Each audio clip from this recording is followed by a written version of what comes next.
Hi hello మామ, నేను మీ ఆది, మీరు చూస్తున్నారు బాబాబొమ్మరి యూట్యూబ్ ఛానల్. అయితే మామ నేను ఈ రోజు బెజ్జంకి జాతరకి అయితే వచ్చిన మామ. బెజ్జంకి జాతర చైత్ర పౌర్ణమి నెలలోని మొదటి పౌర్ణమి నాడు జరుపుకుంటారు, తెలిసిందే మీకు కూడా. మామ నిన్ననైతే బండ్లు అయినాయి, గుట్ట చుట్టూ బండ్లు అయితే తిరిగినాయి. పోలీసులు అయితే చాలా అంటే చాలా కష్టపడ్డారు, గడిది బాగా మంది వచ్చారు, బండ్లు తిరుగుతున్నాయి కదా. పోలీసులు కంట్రోల్ చేయడానికి చాలా అంటే చాలా కష్టపడ్డారు. ఆడికైనా కానీ కొన్ని లొల్లి అయినాయి, యాక్సిడెంట్లు ఇట్లా అయినాయి. అయితే నిన్నటి ముచ్చట పక్కకు పెడితే ఇవాళ అయితే జాతర మామ. జాతర అద్భుతంగా సాగుతుంది. నా చిన్నప్పటి నుంచి నాకు ఊహ తెలిసినప్పటి నుంచి ఈ జాతరని అయితే పోతున్నామా, నాకు తెలిసినప్పటి నుంచి పోతున్నా. జాతర అయితే అద్భుతంగా సాగుతుంది. అయితే జాతర గురించి మీకు కూడా తెలిసిందే కదా. మనం ఈ గుడి గురించి పుట్టుపూర్వతాలు అయితే కొంచెం తెలుసుకుందాం మామ. మన బెజ్జకి మండలంలో ఈ గుడి ఉండడం మన అదృష్టం మామ.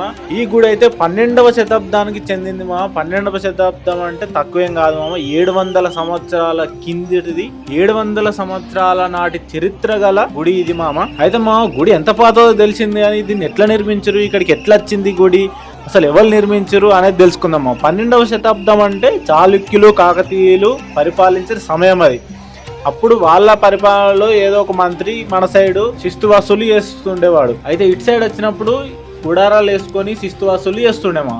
అయితే ఆయన ఒక శివభక్తుడు, ఆయనకి ధ్యానం చేయడానికి ఒక ప్లేస్ కావాలని ఇక్కడ గుట్ట పైన ఒక చిన్న శివాలయం నిర్మించుకొని అక్కడ ధ్యానం అయితే చేస్తున్నాము. అయితే ముచ్చట ఏంటంటే నరసింహస్వామి దేవాలయానికి ముందే అక్కడ శివాలయం ఉందని మనం గుర్తించుకోలేమో. ధ్యానం చేసి ఆయన నిద్రపోతున్న సమయంలో ఆయనకు నరసింహస్వామి కళలోకి వచ్చి ఇక్కడ బండ సొరకలో నేను ఉన్నానని గుర్తించు అంటే, అయితే ఆయన మేల్కొని బండ సొరకలో చూసేసరికి నరసింహస్వామి అయితే ఉంటాడమో. అప్పుడు ఆ నరసింహస్వామికి దేవాలయం అయితే నిర్మించడమో. అయితే మామ ఈ గుడి ఎక్కడ నిర్మించారంటే ఏకశిలా పర్వతం చూసారమ్మా. ఏకశిలా పర్వతం అంటే ఒకటే బండ అంతా ఒకటే పర్వతం మా.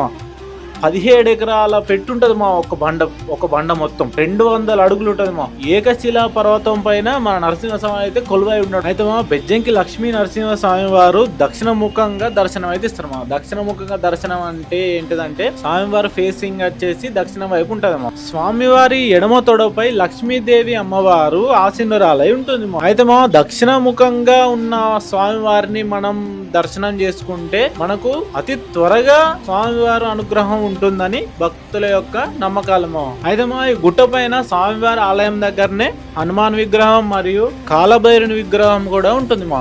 కాలభైరవుని మనం దర్శనం చేసుకున్నప్పుడు మన వస్తువులు పోవడం కానీ దొంగతనాలు కావడం కానీ జరగకుండా మనం కాపాడుకోవచ్చు మా. ఈ కాలభైరవ స్వామి అనుగ్రహం మనకు ఉన్నప్పుడు మన వస్తువులు అయితే పోకుండా ఉంటాయి మా. అయితే మా అక్కడే ఒక అద్భుతమైన స్తంభం కూడా ఉంటుంది మా. ఆ స్తంభం ఏంటిదంటే ఆండాలి స్తంభం అని అంటారమ్మా. అయితే ఆండాలి స్తంభానికి భక్తులు చీరలు కట్టి ఒడిబియ్యాలు అయితే పోస్తారమ్మా. సంతానం లేని వాళ్ళు సంతానం కోసం ఒడిబియ్యం పోస్తే వాళ్ళకు సంతానం కలుగుతున్నదని భక్తుల యొక్క గట్టి నమ్మకం మామ. అయితే ఆ స్తంభం 30 అడుగుల అయితే మామ ఈ గుడి ఎక్కడ ఉంటుందా అంటే సిద్దిపేట డిస్టిక్ లోని బెజ్జంకి మండలంలో అయితే ఉంటుంది మామ.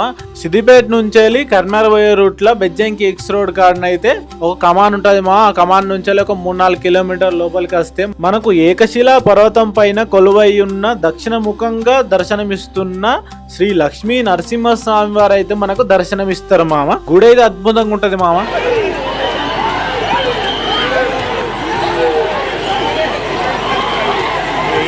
అయితే మామ గుడి లోపల నరసింహస్వామి అంటే విష్ణుమూర్తి మరియు శివుడు లింగ రూపంలో దర్శనమిస్తాడు కాబట్టి ఈ గుడిని వైష్ణవ శైవ మిశ్రమం గుడిగా పిలుస్తారు మామ. వైష్ణవ శైవ గుడిగా ప్రఖ్యాతి కూడా కాంచింది మామ. చూడండి గాయ్స్, బండ్లు అయితే ఆగుతూనే లేవు. ఎడ్ల బండి కచ్చరాలు కట్టుకొచ్చిర్రు, ఒకటే గెదుముతారు. పోలీసు వాళ్ళనే గెదుముతారు. పోలీసులు కూడా కంట్రోల్ చేయలేకపోతుర్రు ఆ జనాన్ని. తండోపతండాలుగా జనాలు అయితే ఉర్రూతలు ఊగించేలాగా బండ్లు అయితే దింపుతురు మామ.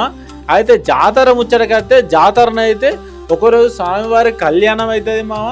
స్వామివారి కళ్యాణం తర్వాత ఈ బండ్లను అయితే తింపుతారు మామ గుట్ట చుట్టూ. బండ్లను దింపిన తర్వాత మన స్వామివారిని కిందికి తీసుకొచ్చి రథోత్సవం అయితే జరుపుతారు మామ. రథోత్సవం అంటే స్వామివారిని కిందికి తీసుకొచ్చి రథం పైన ఉంచి గుట్ట చుట్టూ దింపి భక్తులకి స్పెషల్ దర్శనం లాగా ఇప్పిస్తారు మామ. అంతే, అంటే ఏం లేదు, స్వామివారే స్వయంగా మన దగ్గరికి వచ్చి మనకు ఆశీర్వాదం ఇస్తున్నట్టు అర్థం మామ. తండోపతండాలుగా చుట్టూ 20 ఊళ్ళో పెట్టేస్తారు మామ ఈ జాతరకి. అంటే చిన్నగా ఏం జరగదు మామ. అయితే మామ ఈ రథోత్సవం అయితే మబ్బుల 3 గంటలకైతే స్టార్ట్ అయితే మా. స్వామివారిని కిందికి తీసుకొచ్చినాక రథోత్సవం స్వామివారిని రథం పైన ఊరేగించడం మబ్బుల 3 గంటలకు స్టార్ట్ అయితే మామ.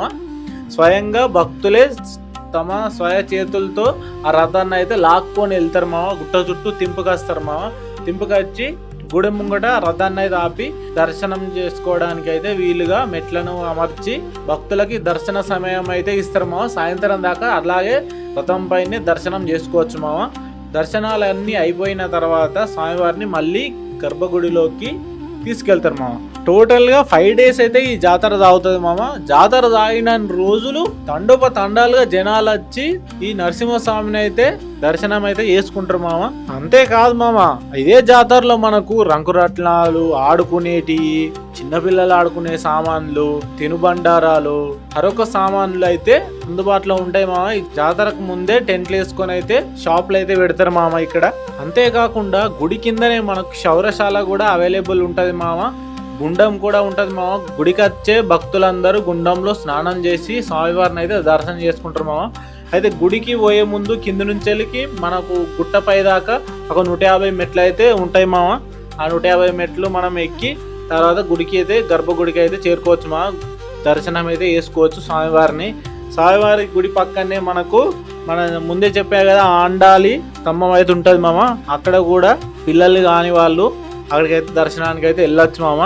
గుడిని అయితే విజిట్ చేయండి మామ, తప్పకుండా అద్భుతంగా ఉంటుంది మామ. జాతర రోజు అయితే రండి మామ ఖచ్చితంగా. అయితే మామ నేను జాతరలో చాలా మందిని అడిగి చూసిన మామ. జాతరకు చాలా రోజుల నుంచి వస్తారు కానీ వాళ్ళకు కనీస అవగాహన కూడా లేదు మామ. ఈ గుడి ఎప్పుడు నిర్మించారు, ఎవరి కాలంలో నిర్మించారు అని కొంచెం కూడా అవగాహన లేదు మామ వాళ్ళకి.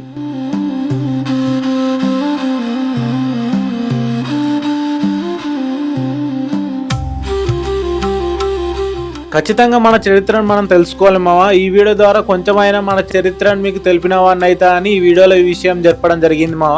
ఈ వీడియోలో మన గుడి గురించి ఇంకేమైనా మిస్ అయి ఉంటే పెద్దవారు మన కామెంట్ సెక్షన్ లో చెప్పగలరు. గుడి గురించి నేను చెప్పిన వాటిలో ఏమైనా తప్పులుంటే మన్నించండి. మన బెజ్జంకి లక్ష్మీ నరసింహస్వామి ఆలయం రాబోయే కాలంలో ఎంతో ప్రఖ్యాతిగాంచబోతుంది. మన ధర్మాన్ని మనం తెలుసుకోవాలి, మన ధర్మాన్ని మనం కాపాడాలి, మన కర్తవ్యాన్ని మనం నిర్వర్తించాలి, మన చరిత్రను మనం ఖచ్చితంగా తెలుసుకోవాలి. జై శ్రీరామ్. బెజ్జంకి లక్ష్మీ నరసింహస్వామి గోవిందా గోవిందా. వీడియో చూస్తున్న ప్రతి ఒక్కరికి బెజ్జంకి లక్ష్మీ నరసింహస్వామి ఆశీస్సులు ఎప్పుడూ ఉంటాయి. ఈ వీడియోలో ఇదింతే. ఈ వీడియో మీకు నచ్చినట్టయితే ప్లీజ్ లైక్, షేర్, సబ్స్క్రైబ్ చేయండి. బెల్ మాత్రం గట్టిగా కొట్టండి. ఇలాంటి డివోషనల్ వీడియోస్ కోసం మన ఛానల్ని బెల్ ఐకాన్ ప్రెస్ చేసి పెట్టుకోండి, నోటిఫికేషన్ వచ్చేలాగా. ఈ వీడియోలో అయితే ఇంతే. Until then bye bye. Please stay safe. Thank you.